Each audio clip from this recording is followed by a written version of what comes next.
Hi there, Aquarius. Welcome to your month of May love reading. Okay, so um, we're gonna get started. I'm gonna draw some mystic love oracle cards to get this reading started for your past, present, future. So, in your past, you had this divine intervention, time for reflection. Okay, so this is you really embracing life, really like taking initiative to like just stand in awe of all the beauty and wonder around you. And divine intervention is all about timing. So, if you're working on a certain project and you know, there's a lot going on and you're trying to get all the pieces together and make this beautiful masterpiece of this project you're working on.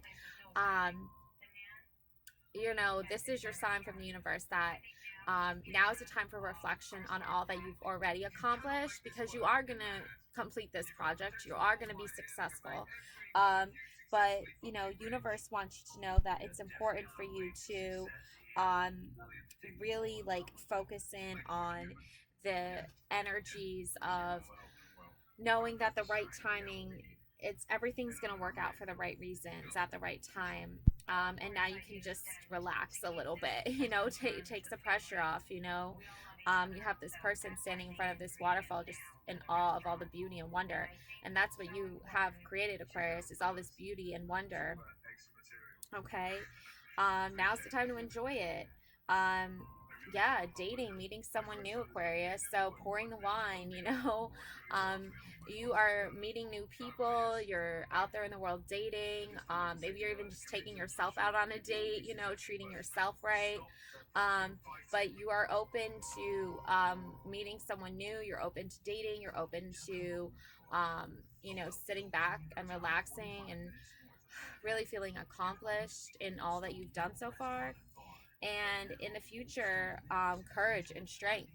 All of this, like, momentum that you've been building up, and all of this, almost I found to feel like weight you've been carrying on your shoulders for so long, it's all being released because now you're taking charge of your own life and you've already accomplished so much that I feel like you're really energetically like speaking to yourself here, saying to yourself that like I have the courage and the strength to push forward, to move up, to climb the cliffs, right? I can reach the top. I have reached the top before and I can continue to reach it again and again. And I'm not giving up on this. I'm not giving up on my hopes and my dreams and my goals. And that's such a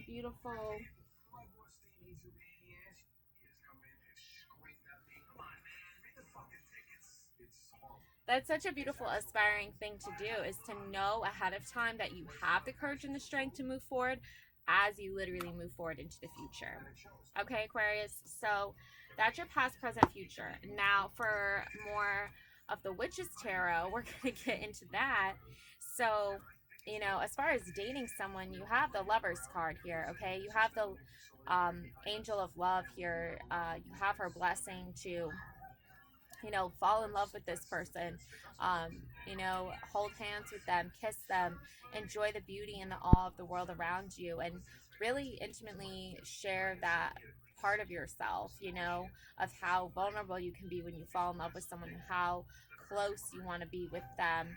And the Lover's card is like that universe. It's that way, the source and the universe and spirit's way of saying like you've got this and you can achieve success here. So that's just so remarkable and just beautiful energy. um Now, currently the Chariot here is just another card of like pushing you forward, moving you forward. I don't really necessarily think that you're like on some kind of like war path or anything like that, but I think that you just like energetically are on a mission, right? Remember we talked about like having these projects and having these goals and having these ideas and having to accomplish all of this, and really knowing that you are going to get it all done and that you've already gotten so much done already that it's okay for you to relax and enjoy your time here. So you know, the chariot is saying, yes, you're going to be going forward with your goals, full force, full speed ahead. But at the same time, just, you know, in the back of your mind, have that, you know, common sense to relax, take a breath, you know, nourish your body, nourish your soul, your mind, your spirit, and then just keep moving forward. And you'll get all your goals and things accomplished and all your tasks done. And, you know, it's okay to change the course, you know, if it's necessary. But I also want to say, like, full speed ahead as far as like doing what you know you need to do. Just know that there's going to be the time to be go go go, and there's the time to just relax, relax, relax. Okay. um yeah. So in the future, we have temperance. Okay, Aquarius. And I just feel like this card has shown up, you know, in readings that I've watched previously for the month of May. So this could be like a theme going on here. But to me, temperance really represents that easygoing, laid back, relaxed, soulful type of person who just wants to um, enjoy life in the most fulfilled but yet relaxed, accomplished way. And even with the rainbow behind her, with the temperance, you know, this is about you, um, almost like, I want to say like bearing fruit, but like it's more than just that. It's about taking the time to enjoy nature and nurture yourself. And you can see the flowers are growing. You know, she's balancing the water here, okay, of emotions and feelings and soulful, right? And just like also um very strong code of ethics, and almost like someone who is um they're driven by a force of beauty and light. And that's how they like take care of themselves. That's how you, Aquarius, really nurture yourself, is you tap into this energy of a new day, a new horizon, a rainbow after the storm. Like you have a very optimistic view on life. And even though you know hard times exist, you're not going to let that interfere with what you need to do. You know, like you need to tap into your feelings. Like you can see her foot is tapping into the water, you know, just very gently touching the water. You know, she's not diving headfirst in, like, okay, you know, let's get this over with. She's actually calmly, slowly testing the waters, right? And just like with you, Aquarius, you're going to be testing the waters of May. You know, you're going to be testing, I feel like, these friendships and these relationships you have with people. You know, are they showing up to celebrate the love and the light and the wonder and beauty of the world with you, or are they tapped out? But you're going to be tapped in, Temperance, whether they're going to be tapped in or not. But you're just like energetically like, this is what I stand for. This is what I want to represent. And if you're kind of not really so much into that, then I don't think this is going to be a long lasting relationship, or I don't think there's much merit here. Um, so yeah, I mean, I think that with everything that's happened to you this, you know, since, you know, the beginning of the year, Aquarius, you know, you've been very tempered. You've held your tongue in a lot of situations where you could have just been like, yeah, no, fuck this. Like, you know, like I try to think like there's the Chef Ramsay style, right, where it's just like, okay, you donkey, like shit for brains, right? And you, the situation that you've been encountering, the situations you've been encountering have not like, they're not deserved that. You know what I'm saying? Like, you don't need to Chef Ramsay things all the time, right? You can actually pull back a little bit and have a little patience and bring that into a situation and see what the results are from that. And then if the results are good because you gave these people their time and their space, then you know, especially when it comes to like dating and stuff, you know, dating people is like, you know, I feel like there's all different styles of relationships. So I feel like you have to kind of temper out which relationship is good and which relationship is bad, and why it's bad or why it's good. Is strictly dependent on, you know, you, Temperance, right? You, Aquarius. Like, it's directly reflecting what you are seeing in others and what they're seeing in you. So if you're going to represent the rainbow and the light and all that beauty and wonder in the world, that's true to who you are. That's you at your core. That's you at your best. Do that. Don't change just because other people want you to, you know, be someone else in their minds, just so they can, not hold their own responsibilities. So let me just get you some synchronicity cards, to kind of bridge the gap here a little bit, what I'm trying to say. Yeah, so Aquarius, you're a leader, okay? You're a leader of love. This is a rose here on her arm, right? There's a heart with wings crying, right? You see all the pain, you see all the suffering. You just want to be protective of your heart and those that you love. And there's words written here, on her neck. It says, some will rise. I will rise. I will rise. And there's the rainbow again, right? And there's the crown. So you, and the houses and everything. So you will rise, Aquarius, this year. You will be seen as a leader this year, Aquarius. There's no doubt about that in my mind. This is confirmation.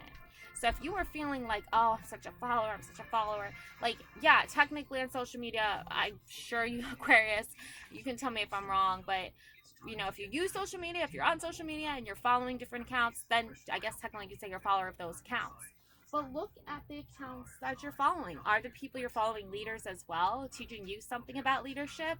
And you're taking what resonates with you and applying it to your own life to be your own leader of your own life? Then that's fine.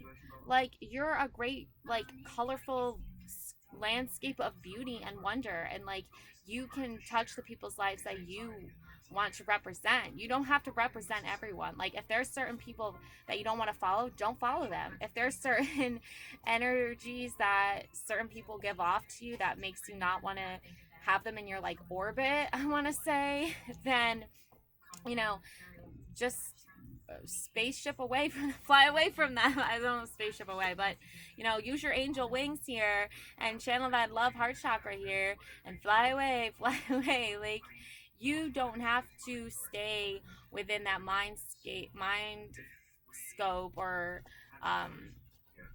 that, I guess, energy block. It's almost like an energy block of, like, doom and sadness. You can step away from that. You can move past that, because you're a leader and you're supposed to do that. Loss. Yeah, I think what's happening here is that these people that are blocked from happiness and leadership and love and light in their lives, and protection energy in their lives, is because they've suffered a great loss.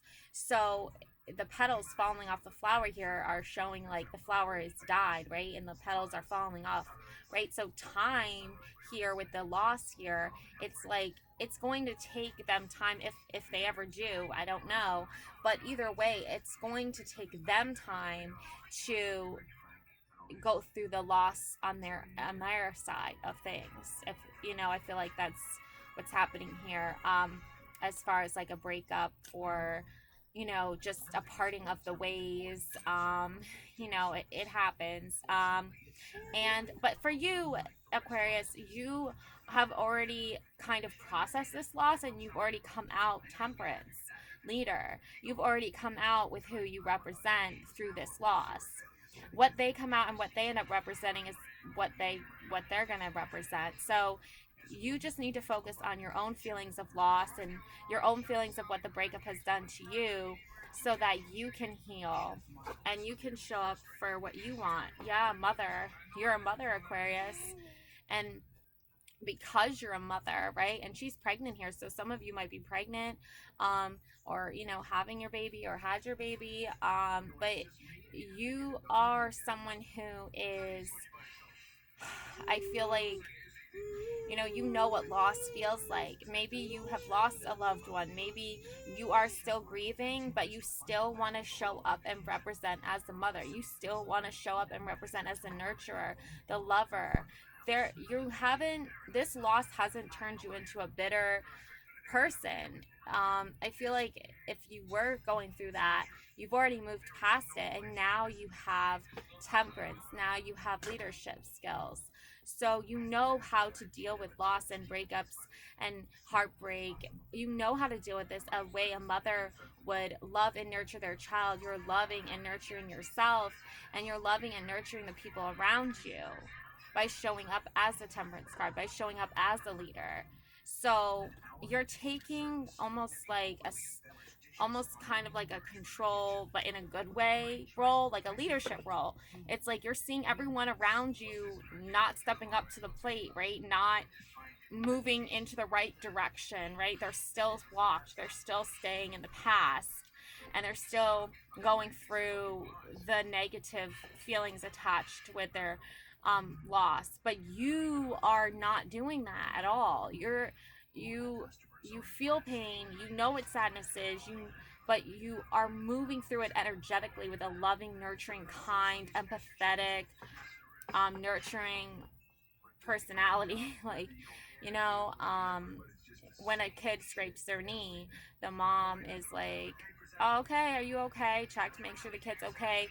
Encourages the kid to, make sure, it's all good, right? There's no bandages needed, or, whatever. And then get up and keep going. Um, you know, the symptoms of hurt and pain vary, obviously. There's all different types of pain, but I think this is more of like a mental, emotional pain that has tied itself to you energetically, and it's tried to bring you down quite a bit. But because you're such a motherly, loving, nurturing, soulful person, you're able to take that with like a grain of salt. Like, your kids yell or scream or whatever, like, it lasts 5 minutes, they're over it, right? For you, this is something much deeper, but you're doing it little by little, step by step. The same way you would be like, okay, this tantrum's gonna be over in 5 minutes. You're like, this emotional turmoil, stress, sadness, loss, it's going to be there, but it's going to slowly evolve into something hopefully positive that is the result of something bigger and better, that from pain can come beauty, right? Like, we're all born through this world through blood and through pain, like that song Savage Daughter. You should look it up, it's really good. But after the pain, right, there's healing. And then once the healing process is complete, then there's the next phase, which is celebrating, right? Celebrating, almost like a kid's birthday. Like, the year the kid is born, right? The day the kid is born, your kid is born. It's like painful and agonizing. You're like, why did I do this? Oh my God, this hurts so much. But then afterward, you see that little baby, and you hold that baby in your arms, and you're like, this is the most beautiful, most precious thing in the world. And I want to love this thing. I want to nurture this thing. This is a part of my soul that's like outside of my body almost. And you want to hold it and love it and care for it and watch it grow. And then you want to celebrate that growth and that healing of you're not just the kid growing and maturing and experiencing different things in life that you help them process, but also you too as the mother. So don't forget that as well. All right, take what resonates. Love and light always. Enjoy your month of May. Bye.